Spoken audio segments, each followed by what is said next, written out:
మిత్రులందరికీ హృదయపూర్వక నమస్కారాలు. మనల్ని మనమే మలుచుకునే మహత్తర కథలు 7వ భాగానికి మీ అందరికీ శుభ స్వాగతం. ఈనాడు మనం వినబోతున్న కథ నోబుల్ బహుమతి పనిమనిషి. విందాం మరి. జీవితంలో ఒక్కొక్కప్పుడు మరొకరిని ఎందుకు కలుస్తూ ఉంటారో మనకు అర్థం కాదు. కానీ మన కలయికే వాళ్ళల్లో ఎంతో మార్పు తీసుకువచ్చి అవసరమైతే నోబుల్ బహుమతి పొందేంత గొప్ప స్థాయికి వాళ్ళు వెళ్తే మనకన్నా సంతోషించే వాళ్ళు ఎవరుంటారు చెప్పండి. అటువంటి ఒక మంచి కథ ఇది. విందాం మరి.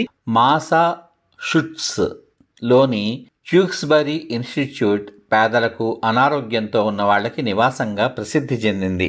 తల్లి మరణం తర్వాత అసాధారణ ప్రవర్తన గల అన్నే అనే ఒక యువతిని అక్కడికి పంపించారు.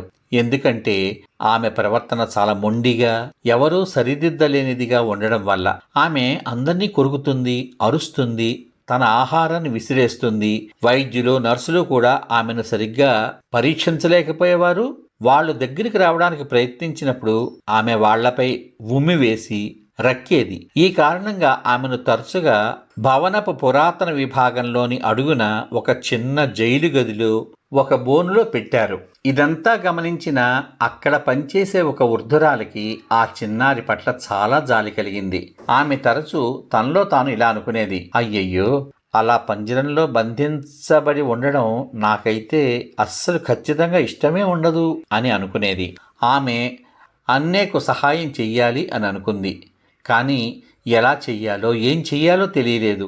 వైద్యులు, నర్సులే ఏ విధంగానూ సహాయం చేయలేకపోతుంటే నాలాంటి వాళ్ళు మాత్రం ఏం చేయగలరు అని తనలో తానే చాలా మదన పడిపోయింది. ఒకరోజు రాత్రి పనంతా పూర్తి చేసిన తర్వాత ఆమె అన్నే కోసం ఒక చిన్న కేకును తయారు చేసింది. మరుసటి రోజు దాన్ని తీసుకుని జాగ్రత్తగా అన్నే గది దగ్గరకు వెళ్ళి, అన్నే, నేను నీకోసమే ఈ కేక్ని తయారు చేసి తెచ్చాను. ఇక్కడ నేల మీద ఉంచుతాను, నీకు కావాలంటే వచ్చి తీసుకో అని చెప్పి కేకును తన మీదకు విసిరేస్తుందేమో అనే భయంతో కొంచెం వెనక్కి వెళ్ళడం ప్రారంభించింది. కానీ అన్నే అలా చేయలేదు. నిజానికి ఆమె కేక్ తీసుకుని తిన్నది. ఆ తర్వాత అన్నే ఈ పని మనిషి ఉన్నప్పుడు కొంచెం చక్కగానే ఉండేది. వాళ్ళిద్దరూ కొన్నిసార్లు మాట్లాడుకునేవారు. ఒకసారి ఈ పని మనిషి అన్నేను నవ్వించింది కూడా. ఒక నర్సు దీన్ని గమనించి డాక్టర్ గారికి చెప్పింది. అన్నే చికిత్సకు మీరు సహాయం చేస్తారా అని వారు పని మనిషిని అడిగారు. ఆమె అంగీకరించింది. వారు అన్నేని చూడాలనుకున్నప్పుడు లేదా పరీక్షించాలనుకున్న ప్రతిసారి పని మనిషి మొట్టమొదటిసారి గదిలోకి వెళ్ళి అన్నేకు అన్నీ వివరించి శాంతపరిచి అన్నే చేయి పట్టుకునేది. ఆ విధంగా అన్నే దాదాపు అంధురాలు అని వాళ్ళందరూ తెలుసుకున్నారు. వాళ్ళు ఆమెతో 1 సంవత్సరం పాటు పనిచేసిన తర్వాత Perkins institute for the blind అనే సంస్థ అన్నేను తీసుకోవడానికి అనుమతించింది. వారు ఆమెకు సహాయం చేయగలిగారు. ఆమె చదువుకోవడం మొదలుపెట్టింది. తానే స్వయంగా ఒక ఉపాధ్యాయురాలిగా మారింది. అన్నే ట్యూక్స్బరీ ఇన్స్టిట్యూట్కు తాను ఏ విధంగానైనా సహాయం చేద్దామని అడగడానికి వెళ్ళింది. మొదట ఆ ఇన్స్టిట్యూట్ అధిపతి ఏమీ చెప్పలేదు. తర్వాత తనకు అందిన ఒక లేఖను గురించి అతను బాగా ఆలోచించాడు. ఒక వ్యక్తి తన కుమార్తెను గురించి వ్రాసిన ఉత్తరం అది. నా కుమార్తె చాలా వికృతమైనది, దాదాపు జంతువు లాంటిది, అంధురాలు, చెమిటిది, వికలాంగురాలు అని వ్రాయబడి ఉంది. అయితే నేను ఏమీ చెయ్యలేని స్థితిలో ఉన్నాను. కానీ ఆమెని శరణాలయంలో ఉంచడానికి మాత్రం నేను ఇష్టపడలేదు అని ఉంది ఆ ఉత్తరంలో. కానీ తనను శరణాలయంలో ఉంచడం నాకు ఇష్టం లేదు. కానీ తన ఇంటికి వచ్చి తన కుమార్తెతో పనిచేసే అటువంటి వారెవరైనా ఉన్నారేమో అని తెలుసుకోవడం కోసం మాత్రమే ఇన్స్టిట్యూట్కి ఉత్తరం రాశాడు. ఆ విధంగా అన్నే సల్లివన్ హెలెన్ కెల్లర్ యొక్క జీవితకాల చెలికెత్తె అయ్యింది.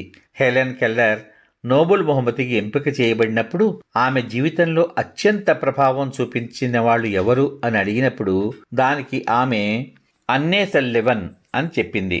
కాదు, హెలెన్ మన ఇద్దరి జీవితాలపై గొప్ప ప్రభావం చూపించిన మహిళ, టెక్స్బరీ ఇన్స్టిట్యూట్లో పనిచేసిన ఒక పని మనిషి అని చెప్పింది.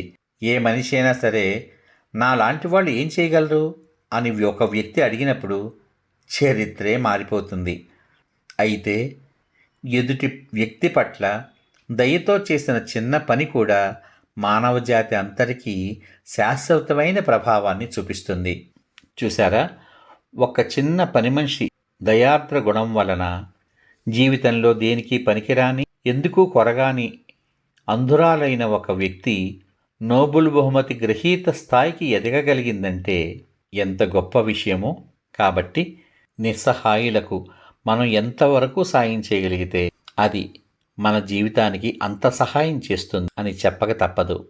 మళ్ళీ రేపు మరొక మంచి కథతో మీ ముందుకు వస్తాను. అంతవరకు సర్వే జనా సుఖినో భవంతు. శుభమస్తు. స్వస్తి.